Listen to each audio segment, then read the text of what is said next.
दोस्तों एक बार फिर से आपका स्वागत करते हैं आज के इस एपिसोड में। और ये एपिसोड आज का हमारा पार्ट 2 होने जा रहा है एनवायरमेंट एंड इकोलॉजी के टॉपिक क्लाइमेट एंड चेंज को लेके। देखिए, क्लाइमेट चेंज काफ़ी ज़्यादा इम्पोर्टेंट है आपके, अगर बात की जाए आपके फीमेल सुपरवाइजर की, या फिर मोस्ट इम्पॉर्टेंटली आपका जो फॉरेस्टर है जेकेएसएसबी का, जेकेएसएसबी के फॉरेस्टर की भी एनवायरमेंट एंड इकोलॉजी का ये एक मेजर पोर्शन है। तो ये कहीं ना कहीं आपके सिलेबस के लिए बहुत ज़्यादा ज़रूरी है, आपके सिलेबस का एक बहुत इंपॉर्टेंट पार्ट है। इसमें आप 2 से 3 क्वेश्चंस आप एक्सपेक्ट कर सकते हैं आप इन्वायरमेंट एंड इकोलॉजी के। तो मुझे लगता है मेरे हिसाब से मुझे ऐसा लगता है कि 5 से 8 क्वेश्चंस आपके फॉरेस्टर के एग्जाम में होंगे ही होंगे। फीमेल सुपरवाइजर की बात की जाए तो इसमें भी 1-2 क्वेश्चंस तो डेफिनेटली होंगे, एक आध क्वेश्चन तो इसमें से डेफिनेटली होगा। सो बगैर किसी देरी के सीधा स्ट्रेट फॉरवर्ड जंप करते हैं आपकी क्लास की तरफ और बात करते हैं, पढ़ना स्टार्ट करते हैं। देखिए, लास्ट टाइम मैंने कहा था आपको कि एक हमारा जो क्लाइमेट चेंज है, आखिर इसका मतलब क्या होता है, क्लाइमेट चेंज क्या मतलब किन वजूहात पे होता है, क्लाइमेट के अंदर जो चेंजेस आती हैं क्या ऐसे रीजंस होते हैं, उन जिन रीजंस की वजह से हमारा क्लाइमेट जो है वो क्लाइमेट में चेंजेस आती हैं। उसमें मैंने आपको अलग अलग फैक्टर्स भी बताए थे, मैंने आपको बहुत सारे ऐसे फैक्टर्स भी बताए थे मैंने, और उसमें मैंने आपको एक्सप्लेन किया था कि what are the factors leading to the environment change. अब अगर मैं थोड़ा मोटा मोटा इसको रिवाइज करूं तो देखो यार, हम क्लाइमेट चेंज क्या होता है। सबसे पहली बात तो आपको टर्म आपको समझ आनी चाहिए, क्लाइमेट क्या चीज होती है। ठीक है, असल में जो हमारा क्लाइमेट होता है हमारा शॉर्ट टर्म जो शिफ्ट होती है हमारे टेम्परेचर में और वेदर में, उसको हम बोलते हैं क्लाइमेट। अब जैसे फॉर एग्जांपल एक एरिया है, मान लीजिए मैं कश्मीर की बात करता हूँ। ठीक है, कश्मीर की बात करता हूँ और जम्मू की बात करता हूँ, दो कंपैरिजंस करता हूँ मैं। कश्मीर में और जम्मू में जो टेम्परेचर डिफरेंसेस हैं वो काफ़ी ज़्यादा होते हैं।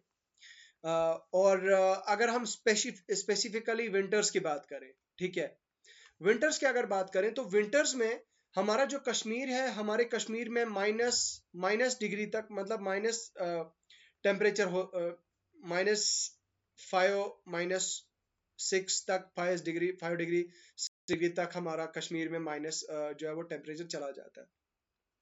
वहीं पे अगर हम बात करें हमारे जम्मू का टेम्परेचर, तो जम्मू का ज़्यादा से ज़्यादा 15 डिग्री सेल्सियस होता है, उससे ज़्यादा जो है वो हमारा टेम्परेचर जम्मू का नहीं, मतलब उससे कम नहीं जाता। और बहुत सारे वर्स्ट केस सिनेरियोज में अगर देखा जाए तो माइनस में तो कभी भी नहीं होता भाई। तो ये जो टेम्परेचर वेरिएशंस हैं हमारे जम्मू और श्रीनगर में, ये क्या है, ये हमारा एक क्या है, ये हमारा टेम्परेचर वेरिएशंस है। ठीक है, टेम्परेचर वेरिएशन है और क्या है हमारा, ये शिफ्ट है हमारे टेम्परेचर में और वेदर में। अब यहाँ पे भी कोल्ड वेदर सीजन है, यहाँ पे भी कोल्ड वेदर सीजन है, लेकिन यहाँ पे कश्मीर में हमारे एक्सट्रीम कोल्ड वेदर सीजन है और जम्मू में हमारा नॉर्मल कोल्ड वेदर सीजन है। अब क्या होता है कि जब गर्मियां आती हैं तो जम्मू का जो मैक्सिमम टेम्परेचर है वो up to 45 to 47 degree Celsius भी गया है। ठीक है, मैं मैक्स बता रहा हूँ। ठीक है, तो एवरेज जम्मू का 35 डिग्री सेल्सियस तो जाता ही जाता है। ठीक है, अगर श्रीनगर की बात करें वहीं पे, तो विंटर्स मतलब समर्स में जो टेम्परेचर है वो 30 डिग्री या 30 डिग्री से ज़्यादा एक्सीड नहीं करता है। ठीक है, 30 डिग्री सेल्सियस से ज़्यादा एक्सीड नहीं करता है। अब देखिए, मान लीजिए ऐसा होता है कि कश्मीर में अगर हमारी गर्मी में अगर 30 डिग्री सेल्सियस है और 30 डिग्री सेल्सियस से एक्सीड नहीं कर रहा है, तो मान लीजिए ये 45 या 50 डिग्री सेल्सियस हो गया, तो उसका मतलब ये हुआ कि हमारे कश्मीर में जो है वो बहुत बुरी तरह से क्लाइमेट जो है वो क्लाइमेट पे इसका इम्पैक्ट हो चुका है, क्लाइमेट पे बहुत बुरा असर पड़ चुका है। तो हमारे कश्मीर का जो क्लाइमेट है वो चेंज हुआ है। ठीक है, तो that is called our climate change. ठीक है, अब इसी तरह से लाइकवाइज अगर मैं जम्मू की बात करूं तो जम्मू में मान लीजिए अब समर्स में विंटर्स में अगर मैं बात करूं, विंटर्स में अगर हमारे जम्मू की बात की जाए तो यहाँ पे तो ज़्यादा टेम्परेचर नहीं होता। अब मान लीजिए क्या होता है कि स्नोफॉल हो जाता है। ठीक है, स्नोफॉल हो जाता है, या अचानक से हमारे जम्मू में क्या होता है कि बहुत ज्यादा गर्मी हो जाती है मतलब जनवरी में, तो वो जो सडन चेंज होगी ना, वही हमारे मतलब अनयूजुअल सा वो सडन चेंज है, वो हमारे क्लाइमेट चेंज होगी। ठीक है, इससे हमारा बहुत ज्यादा नुकसान होता है। उस पर मैंने आपको आगे में, अब अगर इसको और मैं एग्जैजरेट करूं तो इस पे हमारे इसकी वजह से हमारे क्लाइमेट पे काफी बुरा असर पड़ता है, हमारे इन्वायरमेंट अर्थ के एटमॉस्फेयर पे काफी ज्यादा नेगेटिव इंपैक्ट देखने को मिलते हैं। ठीक है, देखिए दोस्तों, यहाँ पे एक चीज मैं आपको बताना मिस कर गया। पहली बात तो ये है कि अगर आप इस चैनल पे पहली बार आए हैं तो चैनल को सब्सक्राइब करें, वीडियो को लाइक करें, शेयर करें, और अगर आपने इस चैनल को सब्सक्राइब नहीं किया है, सब्सक्राइब करें। इसके अलावा मोस्ट इंपॉर्टेंटली दोस्तों, आप हमारे टेलीग्राम चैनल को ज्वाइन कर सकते हैं। टेलीग्राम चैनल का लिंक आपको वीडियो के डिस्क्रिप्शन में मिल जाएगा। और हमारी जो ऐप है, हमारी ऐप का लिंक द एग्जाम काउंसलर का लिंक आपको वीडियो की डिस्क्रिप्शन में मिल जाएगा। आप हमारी ऐप को जो है वो डाउनलोड करें। ठीक है, आप हमारी मोबाइल ऐप को डाउनलोड करें, वहां से आपको मॉक टेस्ट जो है वो, आप फीमेल सुपरवाइजर के लिए आपके और फॉरेस्टर के लिए हमने मॉक टेस्ट जो है वो जारी किए हैं। ठीक है, आप वहां पे जाके हमारे वो मॉक टेस्ट अटेम्प्ट करें। चलिए, तो अब हम अपने टॉपिक की तरफ वापस आते हैं। एक बार फिर बता देता हूँ, हमारी mobile application the exam counsellor आपको हमारे टेलीग्राम चैनल पे मिल जाएगी। आप हमारे टेलीग्राम चैनल को सॉरी, आपको वीडियो के डिस्क्रिप्शन में हमारी मोबाइल एप्लीकेशन का लिंक मिल जाएगा, या अगर आप हमारे प्ले स्टोर पे भी जाएंगे, वहां पे भी सर्च करेंगे तो वहां से भी आपको मिल जाएगा। सो यार, अब आगे बढ़ते हैं, हम अपने टॉपिक की तरफ वापस आते हैं, ओजोन का। अब हम जो हमने लास्ट क्लास में पढ़ा था, हमने ओजोन के बारे में पढ़ा था। So here it is, ozone क्या है? ओजोन क्या है? ओजोन हमारी एक इंपॉर्टेंट ग्रीन हाउस गैस है। ठीक है, ग्रीन हाउस गैस है जो क्या करती है, हमारे अर्थ को प्रोटेक्ट करती है हार्मफुल सनरेज, जो सन की तरफ से हार्मफुल रेज आती हैं, मतलब UV radiations, ultra violet radiations जो हमारे सन की तरफ आती हैं अर्थ के लिए। तो ozone acts like a blanket. ठीक है, ओजोन क्या करती है कि उन हार्मफुल रेडिएशंस को हमारी अर्थ तक पहुंचने नहीं देती, और उसकी वजह से क्या होता है कि हमारी जो अर्थ है, हमारे अर्थ में जो जाने हैं, जो जानदार चीजें हैं, वो जलने से बचती है। ठीक है, और अगर ह्यूमन पे वो अल्ट्रावायलेट रेडिएशंस पड़ेंगी, यानी कि अगर ओजोन लेयर नहीं होगी, ओजोन लेयर नहीं होगी, तो ओजोन लेयर की वजह से क्या होगा, उसकी ना होने की वजह से क्या नुकसान होगा कि हमारी अर्थ तो एक तो बहुत ज्यादा हीट करेगी, बहुत गंदा तरीके का, बहुत बुरा असर, हमें नेगेटिव इम्पैक्ट देखने को मिलेगा मतलब इन्वायरमेंट पे। और दूसरी बात ये कि हमारी अर्थ पे ह्यूमन बींग्स जो है वो, उनको स्किन कैंसर हो सकता है। ठीक है, उनकी स्किन जल सकती है, स्किन कैंसर हो सकता है, इतना ज्यादा डेंजरस ये होता है। अब अगर बोलता है असल में ये जो ओजोन लेयर है दोस्तों, ओजोन लेयर को डिप्लीट किया जा रहा है, मतलब यानी कि ये एक लेयर है हमारी एटमॉस्फेयर में। इस लेयर को जो है वो, ये लेयर हमारी जो है वो, इसको डिप्लीट किया जा रहा है। ठीक है, इस लेयर को क्या किया जाए, डिप्लीट किया जा रहा है। और उसकी वजह से मतलब यहाँ पे क्या हो रहा है कि हमारी ओजोन के अंदर होल हो रहा है, सुराख हो रहा है। और आपने ओजोन होल के बारे में जो है वो पढ़ा होगा। ठीक है, ओजोन होल बन रहा है, और ओजोन होल की वजह से फिर क्या हो रहा है, फिर वही जो मैंने आपको बताया कि डायरेक्ट सनरेज हमारी अर्थ की तरफ जो है वो आएंगे, और उससे क्या होगा, हमारा नुकसान होगा। अब यहाँ पे बोलता है कुछ ऐसे रीजंस हैं जिसकी वजह से ओजोन लेयर डिप्लीट हो रही है। देखो यहाँ पे मैं एग्जांपल दूं तो, जैसे कार्बन मोनोऑक्साइड है, सीओ है, नाइट्रोजन डाइऑक्साइड है, वोलेटाइल ऑर्गेनिक कंपाउंड्स है, वो कन्वर्ट करते हैं हमारे tropospheric ozone in the presence of sunlight.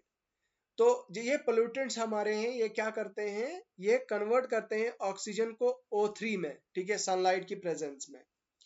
अब बोलता है कि ग्राउंड लेवल ओजोन को जो है वो, अगर हम बात की जाए, जो हमारे ग्राउंड लेवल पे जो ओजोन होती है हमारी, इसको तो डायरेक्ट रिलीज नहीं किया जाता। Some of it is transported from the stratosphere. तो आपको ये चीज पता होनी चाहिए कि हमारी जो लेयर्स होती है एटमॉस्फेयर, ट्रोपोस्फीयर होती है, स्ट्रेटोस्फीयर होती है, मेसोस्फीयर होती है, इसी में हमारी ओजोन होती है, इसके मेसोस्फीयर के लोअर लेयर में। थर्मोस्फेयर होती है, उसके बाद होती है हमारी, ठीक है, ये हमारी जो है वो लेयर्स होती हैं। अब हो रहा है कि ये ट्रोपोस्फेयर में all it ground polluters like ये कन्वर्ट करते हैं to troposphere ozone, tropospheric ozone, ठीक है। अब अगर हम बात करें तो बैड ओजोन और गुड ओजोन में क्या फर्क है, यहाँ पे देखिए, यहाँ पे बताया जा रहा है कि असल में हमारा जो सन है, सन की वजह से, ये देखो ये हमारा लोअर एटमॉस्फेयर और ये हमारा अपर एटमॉस्फेयर है।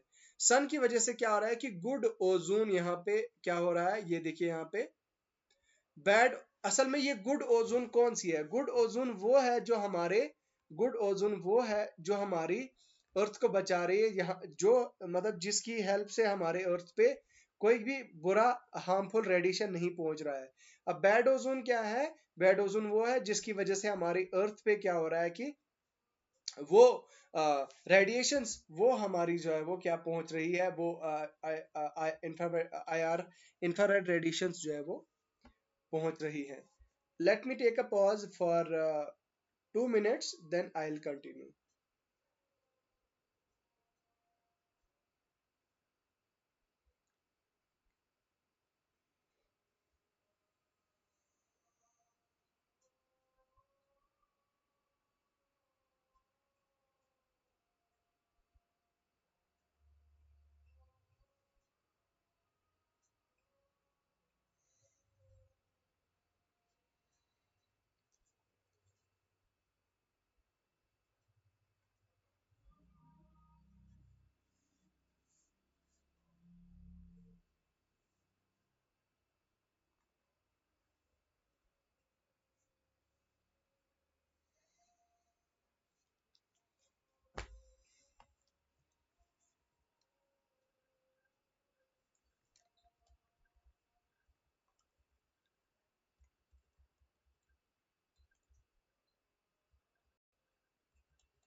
Just a minute, I will continue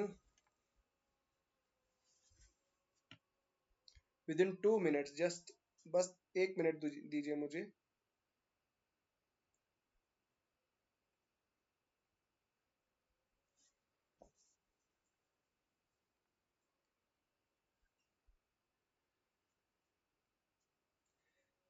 आप वीडियो को थोड़ा आगे कर सकते हैं for almost 30 minute, 35 minute, 30 seconds और 1 मिनट।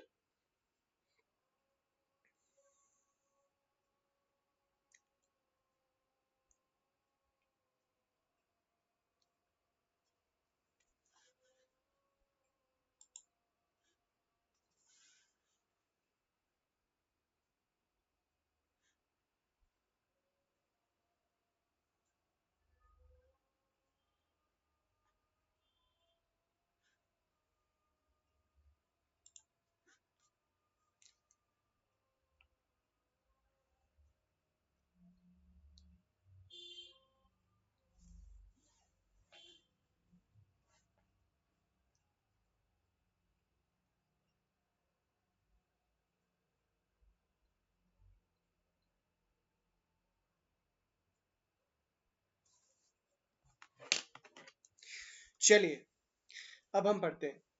अब है हमारा नेक्स्ट टॉपिक, इसी में सब topic green house gases.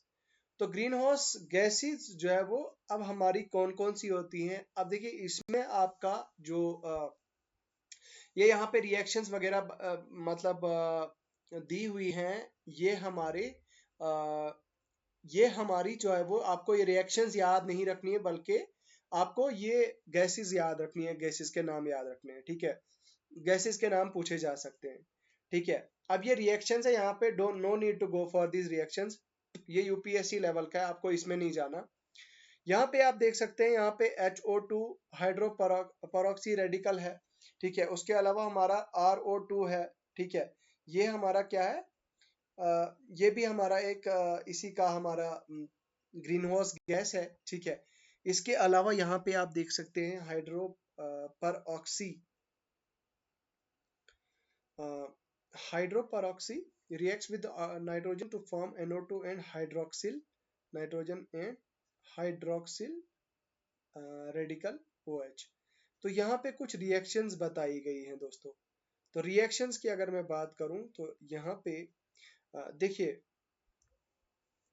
we don't have to go through the we don't have to go through the just a minute, just a minute।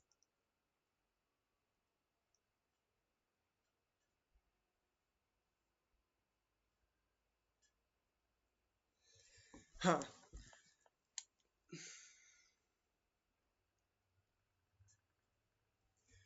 Green house gases की अगर बात की जाए तो ग्रीन हाउस गैसेस यहाँ पे जस्ट अ मिनट यार, मेरा पेन।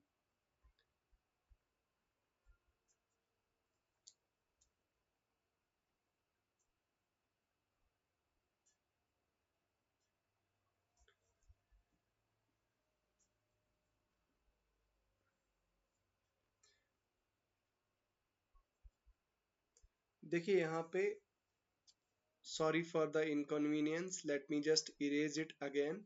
तो मैं यहाँ पे लिखता हूँ, देखो, एक होती है कार्बन डाइऑक्साइड, एक होती है हमारी मीथेन, एक होती है हमारी ओजोन, दूसरी होती है हमारी नाइट्रस ऑक्साइड, और होते हैं हमारे क्लोरोफ्लोरोकार्बन CFCs, और वाटर वेपर H2O। ये सारे हमारे क्या है, हमारे ग्रीन हाउस गैसेस हैं। ठीक है, अब हम अगर हार्मफुल इफेक्ट्स ऑफ ओजोन की बात करें तो हार्मफुल इफेक्ट्स क्या हैं ओजोन के। तो देखिए यहाँ पे अगर आपको समझना होगा तो आपको क्या चीज समझनी है। Let me just scroll it up. ये जो हार्मफुल इफेक्ट्स हैं ओजोन के क्या क्या हार्मफुल इफेक्ट्स हो सकते हैं, यहाँ पे आप देखिए। तो देखो, सबसे पहली बात तो ये कि अगर ग्राउंड लेवल पे हम बात करें तो ग्राउंड लेवल पे जो हमारी ओजोन है, ozone eight ground level is very harmful. ठीक है, air pollutant and is one of the main ingredients of smog. ठीक है, तो स्मॉग,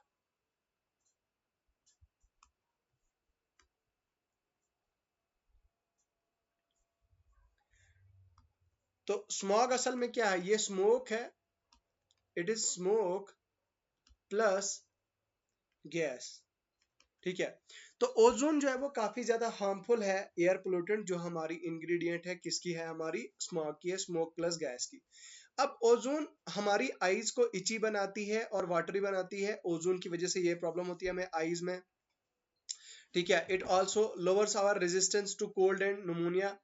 तो ठीक है, ये प्रॉब्लम होती है। उसके अलावा अस्थमा पेशेंट्स में होता है ये प्रॉब्लम, ब्रीदिंग प्रॉब्लम्स होती हैं। Elevated elevated ozone exposure can give effect sensitive effects. ठीक है, उसके अलावा वेजिटेशन पे भी इसका नेगेटिव इम्पैक्ट पड़ सकता है। अब देखो, फोटोकेमिकल स्मॉग क्या होता है। फोटोकेमिकल स्मॉग को हम क्या क्या बोलते हैं, नोन एज समर स्मॉग और लॉस एंजलस स्मॉग। इसे हम समर स्मॉग कहते हैं या फिर हम लॉस एंजलस स्मॉग कहते हैं।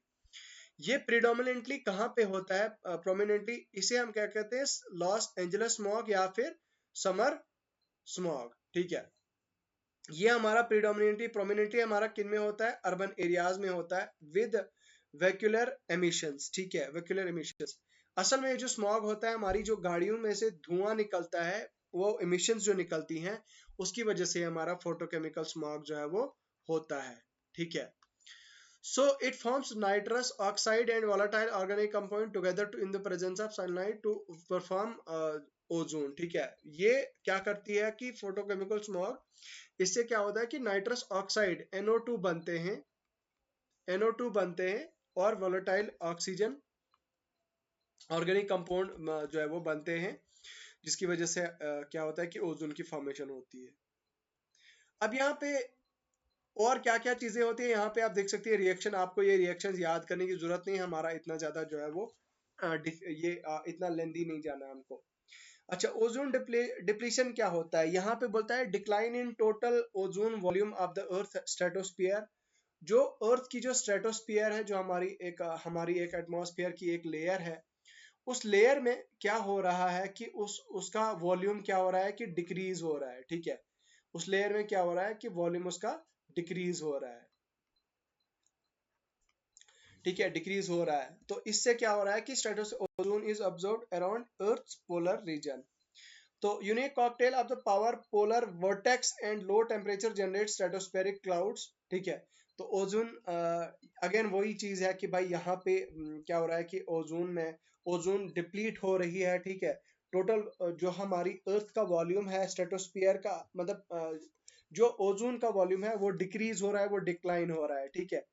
ग्रीन हाउस गैसेज मैंने अभी आपको एग्जांपल दी, CFCs हैं आपके, हाइड्रोफ्लोरोकार्बन्स हैं, हाइड्रोब्रोमो फ्लोरोकार्बन्स हैं, ठीक है। उसके अलावा मीथेन है, ये मैंने सारी आपको एग्जांपल्स दे दी। उसके बाद ये प्रोसेस बता रहा है कि कैसे डिप्लीशन होती है, ये भी हमको नहीं पढ़ना, ठीक है। ग्रीन हाउस गैसेज के बारे में तो मैंने आपको ऑलरेडी बता दिया। उसके बाद अगर हम बात करें तो यहाँ पे, अब क्योंकि ये UPSC लेवल का ये हमारा जो है ये टॉपिक है, तो इसमें बहुत ज़्यादा डेप्थ में कवर्ड है, ठीक है। अब इतना ज़्यादा हमें डीप पे नहीं जाना, और ये आप देख सकते हैं इस तरह से ये चीज़ें, ये पूरा प्रोसेस, ये पूरे मैकेनिज्म्स जो है वो यहाँ पे एक्सप्लेन करके रखे हैं। तो हमें जो है वो इसमें ज़्यादा ये असेसमेंट रिपोर्ट वगैरह इसमें नहीं जाना। सो अब हम आगे चलते हैं, हम देखते हैं हमारे एग्जाम पॉइंट ऑफ व्यू से क्या क्या जो है वो इम्पोर्टेंट है। अच्छा, अब हम बात करें तो ट्रोपोस्फेरिक ओजोन क्या होती है। Troposphere ozone again this is one of the same thing, it is not very much important tropospheric, but still I'll explain it to you। मैं आपको बता देता हूँ इसके बारे में। तो देखिए, जो ट्रोपोस्फेरिक ओजोन है ये एक पावरफुल ग्रीन हाउस गैस है और एयर पोल्यूटेंट है। ये that is harmful to human health, agriculture, crops and ecosystem. जो इन तीनों के लिए जो है वो काफी ज्यादा नुकसानदायक है, काफी ज्यादा जो है वो हार्मफुल है, ठीक है। अब इसका इम्पैक्ट क्या होता है ट्रोपोस्फेरिक ओजोन का, देखो इसका सोर्स क्या है। Troposphere ozone does not have any direct emission sources, rather it is formed when sunlight interacts with different pollutants. असल में जो ट्रोपोस्फेरिक ओजोन है हमारी O3, वो कैसे फॉर्म होती है, ये डायरेक्टली फॉर्म नहीं होती, लेकिन जब हमारी सनलाइट अलग अलग पोल्यूटेंट्स पे पड़ती है, ठीक है, अलग अलग पोल्यूटेंट्स पे पड़ती है, उस पे पड़ने की वजह से जो है वो हमारा O3 का फॉर्मेशन होता है, ओजोन का फॉर्मेशन होता है। अब इसके इम्पैक्ट्स अगर हम बात करें, इम्पैक्ट्स क्या पड़ते हैं, देखो ये ग्लोबल वार्मिंग कंट्रीब्यूट करता है, ठीक है। अगेन वही चीज आती है जो मैंने आपको बताया था कि ग्लोबल वार्मिंग में इसका बहुत बड़ा हाथ रहता है। फिर बहुत सारी चीजें इसकी वजह से होती हैं, पूरे अर्थ का जो है वो क्लाइमेट पूरा डिस्टर्ब हो जाता है, ठीक है। अब यहाँ पर कि कॉजेज 1 पॉइंट हेल्थ की अगर बात करें, 1.1 million pollution related deaths every year. तो इसकी वजह से क्या होता है कि पोल्यूशन रिलेटेड डेथ हर साल होती है। एग्रीकल्चर इकोसिस्टम, हमारा पूरा एग्रीकल्चर जो है वो तहस नहस हो जाता है, हमारे पूरे एग्रीकल्चर जो है वो खराब होता है, ठीक है। ओके, उसके बाद अगर हम बात करें ब्लैक कार्बन क्या है। ब्लैक कार्बन और soot is a part of fine particulate air pollution, ठीक है, and contributes to the climate change. अच्छा, कार्बन, ब्लैक कार्बन क्या है हमारा? ब्लैक कार्बन हमारा एक ये हमारा पार्टिकुलेट एयर पोल्यूशन है, ठीक है। ये part, it is a part of our particulate air pollution जो कंट्रीब्यूट करता है हमारे क्लाइमेट चेंज में। अब देखो सोर्सेज क्या हैं इसके सोर्सेज अगर बात की जाए ब्लैक कार्बन की, तो ब्लैक कार्बन की मैं अगर हम बात करें तो सबसे पहले हमारा जो हम किचन में गैस वगैरह जो हाउस होल्ड एनर्जी यूज करते हैं उसकी वजह से, या जो हम चूल्हा यूज करते हैं, जो चूल्हा जिसमें हम आग जलाते हैं, उसकी वजह से ब्लैक कार्बन जनरेट होता है। ट्रांसपोर्ट, हमारी गाड़ियों में जो हम गाड़ियां यूज करते हैं उसमें धुआं वगैरह होता है, उसमें एमिशन होती है, उसकी वजह से ब्लैक कार्बन जनरेट होता है। एग्रीकल्चर में भी हम क्या देखते हैं कि ट्रैक्टर का यूज करते हैं, बहुत बड़ी बड़ी गाड़ियों का यूज करते हैं, उससे भी हमारा ब्लैक कार्बन जनरेट होता है। इंडस्ट्रियल प्रोडक्शन, इंडस्ट्री में भी कोई चीज प्रोड्यूस कर रहे हैं उसमें से इमिशन हो रहा है, स्मोक इमिशन हो रहा है, तो वो उसकी वजह से भी जो है वो ब्लैक कार्बन जनरेट हो रहा है। उसके अलावा वेस्ट हो रहा है हमारा, जो भी इंडस्ट्रीज का जितना भी वेस्ट है वो उसकी वजह से भी जो है वो ये मतलब फॉर्म होता है। इसका इम्पैक्ट क्या होता है? सबसे बड़ा इम्पैक्ट क्या होता है ब्लैक कार्बन का कि ये हार्ट डिजीज क्रिएट करती है 29%, ठीक है। स्मोक जो है वो 24% क्रिएट करती है। लंग डिजीज और लंग कैंसर जो है वो ये 43% और 25% हो जाता है इसकी वजह से। 7 मिलियन पोल्यूशन रिलेटेड डेथ जो है वो हर साल इसमें होती है। 7 मिलियन प्लस डेथ इसमें हर साल होती है, ठीक है। Lifetime in atmosphere up to 2 weeks, ठीक है। उसके बाद अगर हम बात करें और क्या होता है कि वेदर पे इसका क्या इम्पैक्ट पड़ता है, बोलता है कि ये प्रिवेंट करता है क्लाउड को फॉर्म करने के लिए। और अगर अब देखो क्लाउड ही फॉर्म नहीं होगा तो बारिश कहाँ होगी, बर्फ कहाँ से होगी, ठीक है। तो उसके बाद फ्लोरिनेटेड गैस है, ये कुछ गैसेस हैं। आई शेयर द पीडीएफ, ये आप खुद भी पढ़ सकते हैं। हाइड्रोफ्लोरोकार्बन्स क्या होते हैं, ठीक है। इसके बारे में भी इतना ज्यादा डीप हमको जाने की जरूरत नहीं है।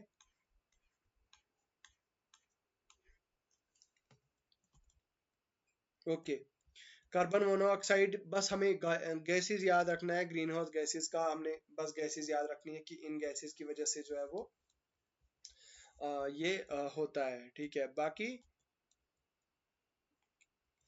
अब अगर हम बात करें तो यहाँ पे हमारा effects of cloud and climate on climate change. तो क्लाइमेट चेंज पे क्लाउड्स का क्या इफेक्ट पड़ता है? देखो यार, क्लाउड की अगर बात की जाए, क्लाउड्स की अगर बात की जाए, बोलता है कि वार्मर और waiter atmosphere will effect cloud ever, ठीक है। तो असल में जो हमारा गर्म और मतलब जो हॉट, जो गर्म और गीला वेट एटमॉस्फेयर है, ये इफेक्ट करता है कोल्ड क्लाउड कवर, ठीक है। क्लाउड कवर को, जो हमारे क्लाउड्स होते हैं उसको ये इम्पेक्ट करते हैं बहुत बुरी तरह से। वार्मर और वेटर, एक तो गर्म एंड वेट, ठीक है। वार्मर और water weight atmosphere. Cloud that contain more water droplets are typically thicker and more effective at blocking sunlight than those composed mainly of ice crystal. देखो यहाँ पे ये चीज बताई जा रही है कि cloud that contain more water droplet. अब वो क्लाउड जिनमें बहुत ज्यादा वाटर ड्रॉपलेट होते हैं वो ऑप्टिकली मतलब अगर देखने में काफी मोटे होते हैं और काफी इफेक्टिव होते हैं, जो हमारी सनलाइट को ब्लॉक करते हैं, ठीक है। और उनमें मेनली क्या होता है, आइस क्रिस्टल होते हैं। उनको हम सर्कस क्लाउड्स भी बोलते हैं, आपने जियोग्राफी में पढ़ा होगा, ठीक है। लो क्लाउड्स आर स्ट्रॉन्ग कूलर्स, ठीक है, since they reflect large part of solar radiation sunlight and absorb heat from the sun, ocean and land. On the other hand, the very thin high clouds such as cirrus cloud reflect little sunlight, but they are very efficient at absorbing thermal radiation, making them strong warmers. असल में बात की जा रही है कि बोलता है कि जो लो क्लाउड्स हैं या स्ट्रॉन्ग कूलर्स हैं, दे हैव, वो क्या करती हैं, रिफ्लेक्ट करती हैं large part of solar radiation को। उसके अंदर तो रिफ्लेक्ट हो जाता है, लेकिन क्या होता है कि और वो एब्जॉर्ब भी करते हैं, मतलब and absorb the little heat, absorb भी करते हैं हीट जो हमारी ओशन होते हैं और हमारी जो हमारे ओशन होते हैं और जो हमारी लैंड होती है, इनसे भी जो है वो हीट को क्या करते हैं, ये हीट को एब्जॉर्ब करते हैं। तो बोलता है कि बहुत thin high clouds as cirrus can reflect, ठीक है, वो रिफ्लेक्ट करते हैं मेकिंग स्ट्रॉन्ग वार्मर्स, ठीक है। क्लाउड फीडबैक यहाँ पे आप देख सकते हैं, ठीक है, इट इज नॉट वेरी, ठीक है। उसके अलावा इम्पैक्ट क्या होता है कि भाई हीट वेव्स जनरेट होती हैं, बहुत गंदी तरीके की बहुत बुरी हीट वेव्स जनरेट होती हैं। एक बहुत बड़ा थ्रेट रहता है, बोलता है कि a heat wave is period of excessively hot weather, जब काफी ज्यादा हॉट वेदर होता है तो वहां पे हमारी हीट वेव जो है वो हीट वेव की वजह से होता है। मेट्रोलॉजिकल डिपार्टमेंट की अगर बात की जाए, इंडियन मेट्रोलॉजिकल डिपार्टमेंट, तो बोलता है कि when the actual temperature remains 45 degree और मोर, ठीक है। अब IMD का ये कहना है कि अगर 45 डिग्री से मतलब डिग्री से तक या उससे ज्यादा अगर टेम्परेचर बढ़ गया है तो उससे क्या होगा कि heat wave of period of excessively hot weather, तो उससे क्या होता है कि हीट वेव जो है वो जनरेट हो जाती है। एग्जाम्पल हमारे ब्रिटिश कोलंबिया और उनके नेबरिंग वाशिंगटन और ऑर्जियन, उनकी स्टेट्स में क्या हुआ था 2021 में यही चीज हुई थी, ठीक है। कैलिफोर्निया में 2020 में और साइबेरिया में, ठीक है। उसके बाद अगर हम ये तो हमने पढ़ लिया कि इम्पैक्ट क्या होते हैं मरीन हीट वेव्स, खैर ये हम जो है वो ये आप इतना ज्यादा आपको नहीं पूछा जाएगा, आपको बेसिक लेवल का जो है वो पूछा जाएगा, चाहे आप जेके से भी किसी भी एग्जाम में पूछ रहे हैं। तो ठीक है, मुझे लगता है ये अभी तक फिलहाल इतना ही है, ये हमारा टॉपिक इतना ही था। इसमें बहुत ज्यादा डीप लिखा है, यहाँ पे आप देखिए, इतना ज्यादा हमारा यूपीएससी के लिए पढ़ने का सिलेबस होता है, इतना ज्यादा हमें उसके लिए जो है वो प्रिपेयर करके पढ़ना पड़ता है। तो चलिए, मुझे लगता है अभी के लिए और आज के लिए फिलहाल इतना ही है। मिलता हूँ आपसे नेक्स्ट वीडियो में, तब तक के लिए खुदा हाफिज, अपना ख्याल रखिए।